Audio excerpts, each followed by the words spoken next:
Hey, everybody, it's Scott Steen with winnersandwhiners.com coming to you with a TGIF edition of Today in Sports Betting. As always, we appreciate it. If you're having a little fun, give us the old thumbs up for the video, subscribe to our channel, all that good stuff. And I'm going to bring in my partner. He is Scott Reichel. Scott, ready to talk a little baseball here. Yeah, my Yankees had a pretty disappointing extra innings loss, but is what it is. Happens, and let's talk some baseball. Fair enough indeed. I'm just catching up on the NFL draft here, by the way. So, all right, interesting. So the Giants ended up getting their receiver. They took Tony at 20. Beautiful. Worked out well for them. So, Scott, we got a full board tomorrow. In the majors, a lot of action going on. All of a sudden, the Dodgers can't score. What the hell, Scott? Not fun. Poor Trevor Bauer. He thinks he's going to go to this offensive machine. He's finally going to get some results for his fantastic games that he puts up. Yeah, not so much. Complete game, Scott, gives up 2 runs. That's an L. Take your L. Go sit down, Trevor. It's all because I took the Dodgers over in the team total. Well, we double jinxed him, Scott. I had him on the run line, which couldn't say no. Both of those were terrible plays as the Dodgers ended up losing 2-1. So congratulations. Let's talk about a weird one, Scott. We'll kind of start backwards. Talk about one of the later games here tomorrow night as Colorado goes against Arizona. Scott's going to be Madison Bumgarner's first start after his no-hitter, sure. Yeah, 7 innings, no hits. We'll put the no-hitter in quotes, but yes. Yeah, he completed the game. He went the entire game, and he didn't give up any hits, but still, not a no-hitter. But be that as it may, had a very good performance. And Scott, to say that came out of nowhere, that would kind of be an understatement, wouldn't it? Yeah. I think you could put it that way. Mad Bum had been dreadful. Then I took the Nationals team total over on a random game. He went 5 innings, gave up 1 run. Yep. And then after that, the wheels completely came back on to the car. Came on. Wheels got put back on. Yeah, he went. He gave up no hits. Yeah. Struck out 7. He hit somebody, right? Did he hit somebody? I don't think so. I think he just walked somebody. No, he didn't. Did he hit by pitch? Maybe. I don't know, but either way, it was a no-hitter, not a perfect game, or was it a no-hitter? I don't know. It must have hit him by a pitch. Yeah, because I'm looking at his line. He goes 7 innings, no hits, no runs, no walks, 7 strikeouts. Is there an error involved? Could have been. Don't know. So yeah, be that as it may, he's going up against John Gray, Scott. John Gray for Colorado. Very quietly having a pretty good season. And he's yet to give up more than 3 runs in any start. He's looked very good. He limited the Dodgers to 1 run over 5 innings there in their opening series that they played. They, still didn't win the game, but certainly wasn't his fault. So, yeah, all things considered, I know you really like fading guys off of no-hitters. That's usually a pretty good strategy as they, for whatever reason, just normally don't have it the second game in a row. Does it make a difference to you that it wasn't a traditional no-hitter, that he didn't go the entire 9 innings? Kind of. Not going to lie, it kind of changes some of my perspective there. Gray, however, has been very good. So definitely worth keeping in mind. You're getting about even money on Gray. Yeah, I think Colorado is probably worth the shot there. If you want to make an argument that that's a little bit dangerous, first 5 under. I think Gray is actually pitching well. Bumgarner kind of regained his form. If you don't buy into the no-hitter jinx stuff, then I think the first 5 under makes sense. Yeah, I think that's probably right. Yeah, this is a Colorado team has struggled to score, but they've been playing better. They've been playing better ball lately, Scott. They're not good, but the bar. They won 5 of their last 7. They're not awful. I was going to say the bar's been set so low that people just assume they're going to be about 0-30 by now. The weird thing is all those games out in San Francisco went over, and you expect San Francisco, good pitching, not much hitting. Playing in San Francisco at night, you expect those games to go under. They all went over. Austin Gomber was terrible in that opener, gave up 12. There were a couple of call the cops pieces on that, though. So you had a couple of bad beats with extra innings and stuff. Yeah, that's true. But John Gray pitched very well his last time out against Philadelphia. and picking up a 12-2 win there. He's trying his hardest to get traded at the deadline. Yeah, he's had two really good performances against two good teams in Houston and Philly. So I'll take a little sprinkle there. Yeah, I don't hate the Rockies in that spot. Scott catching 105, and I'm not sure the value is quite there. I'd like it closer to 115 or so I may keep an eye on that. I don't hate your first 5 under. We're probably going to get 4.5. Scott, do you think we can get 4.5? These days they're kind of shading it the other way. Though it used to be you take the total, you add a half a run. That's what you're going to get for the first 5 innings. But that ain't the case anymore. Well, with these two teams, I got to assume it'll be 4.5. I think it's very possible. So if we can get that at 4.5, I'm a buyer on the first 5 under. I agree. I know I like the Rockies tonight. They're up 3-1, mostly just because Senzatella against Luke Weaver. I think Senzatella's better. So that was my logic there. I forgot the price though. I think it was like 130, 120 something maybe. Yeah. But so far so good there. You got Brady Singer going for the Royals against the Minnesota Twins. Scott, Michael Pineda will toe the slab. Former Yankee Michael Pineda. Former Mariner, former Yankee Michael Pineda. Twins 8-15 on the season. Royals 15-8. Like looking in a mirror. Yep. Minnesota's minus 140 in this game. Scott, Royals first place. Kansas City Royals, best team in baseball, by the way, best record in baseball, plus 130. Is there value there on the youngster? Brady Singer seems to have righted the ship. Michael Pineda is he's pitching fine. He hasn't been awful. 2.42 ERA, 0.896 WHIP. Brady Singer though, 2.95 ERA and a 107 WHIP. Two very good pitchers going at it. Two teams, Scott, that are struggling to score. Do we just play the under 8 and walk away? I like the under, but I know that you said that Singer seems to have regained his form. Those are the famous last words by you. Minnesota has had issues scoring, but of course they have the talent to score a lot of runs. Kansas City has struggled to score, and that comes as no surprise, but they keep winning, which is the main surprise there. I kind of like Kansas City team total under here. Yeah, I don't hate that. Singer, by the way, has given up 2 earned runs in his last 3 starts covering 18 innings.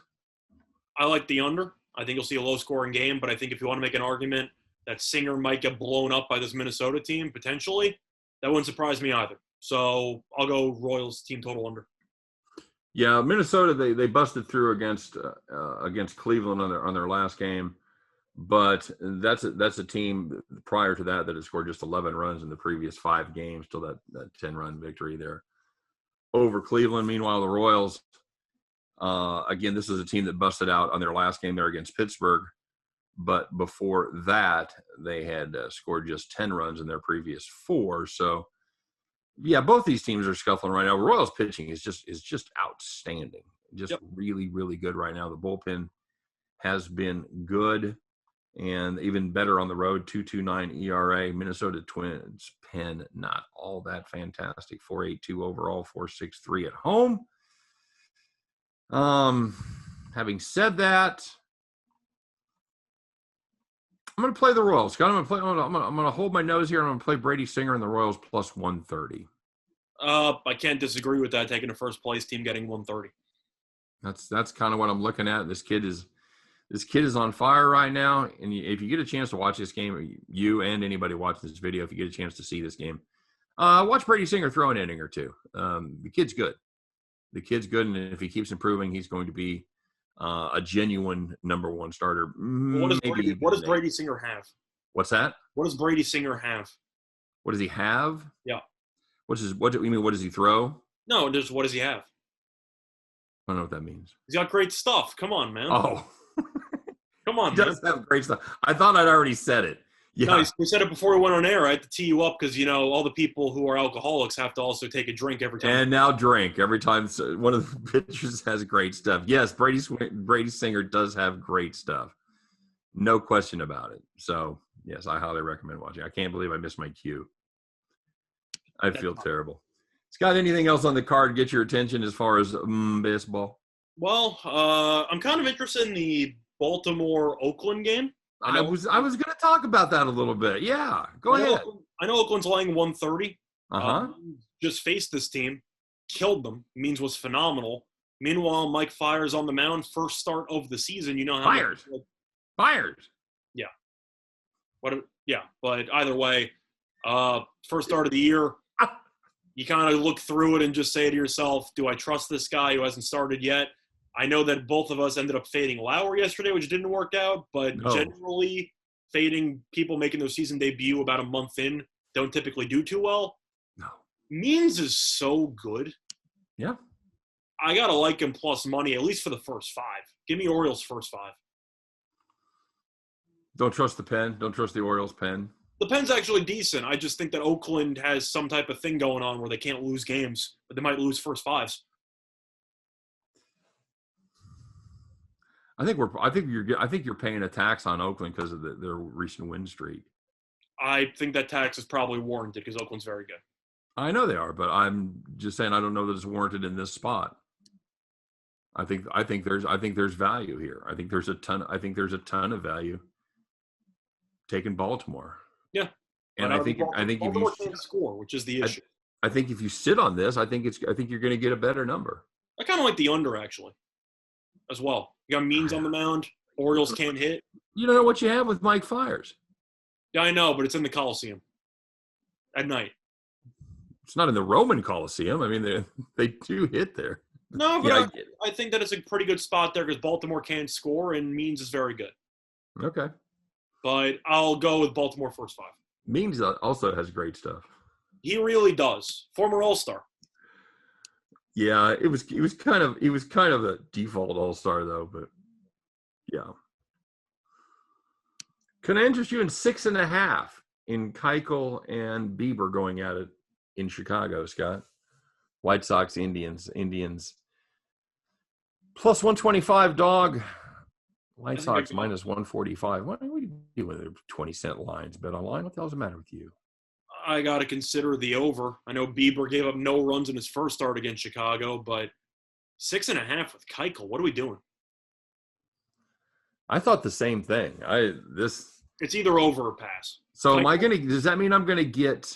You're going to give me the same exact over/under for Bieber Keuchel as you did for Bieber Giolito? Are you serious? Yeah, that's what they're telling you, Scott. Bieber's pitching against DeGrom or Bieber's pitching against Cole at 6.5. Bieber against Keuchel 6.5. Are you serious? We're gonna get. So am I gonna get White Sox at 2.5, or am I gonna get a juice 2.5, or am I gonna get a good deal on 3.5? Probably a juice 2.5. They're underdogs. I got to assume it's 2.5. I mean, it's going to be close. It's going to be very close. It's 143, 132. So it's going to be really close to whether they're bumping it up. I got to go with the over. Don't get me wrong. Bieber can pitch another gem, but in reality, with Keuchel on the mound, you cannot be confident taking it under 6.5. That line makes no sense. It should be around 7 or 7.5. But at 6.5, I got to like the over. I agree. I think it could be a banana in the tailpipe. Could be. But I'll take my chances because you have Keuchel on the mound. I'm tempted to stick another banana in that tailpipe and take the White Sox over 2.5 too. Yeah, that's fair. If you assume that Bieber goes 7, yeah, Cleveland's bullpen's not that great. No. So you have a couple chances there. Nope, agreed. Plus, if Bieber does pitch a gem, you're probably getting to bat in the 9th. Can we find any value on the Yanks Tigers with Skubal going? I'm ignoring Skubal entirely. Yankees can't hit. Of course, Cole's great. Can I interest you in minus 170 on the run line? No. At home for a home team? No. I do have minus 155. I can do a little better than that, but I like the Tigers team total under. It's going to be around 2.5. I don't really care. Tigers can't hit.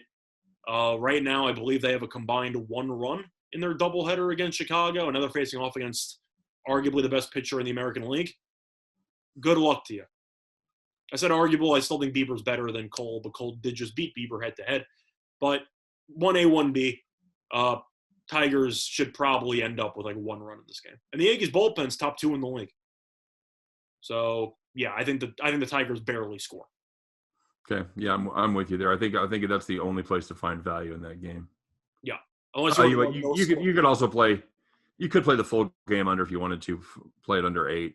Well, grab some guts. Play the first inning on no score. That's solid. School ball stinks, but the Yankees, I think, have scored in the first inning twice all year. That's true. Yeah, they're on quite a heater. Quite a All right. cooler, but a heater for some. There you go. All right, guys. As always, if you want to find out information about these games or any others, make sure you stop by and check out winnersandwhiners.com. Full predictions on every game, always free. For myself, for Scott Reichel, for all of us over here at Winners and Whiners, appreciate you watching. Wish you guys nothing but the best of luck today. Hope every one of those tickets in your pocket turns into cash money back at the window. You guys have a great day. Have a great weekend, too, by the way. And, we'll see you next time on Today in Sports Betting. Take care, everybody.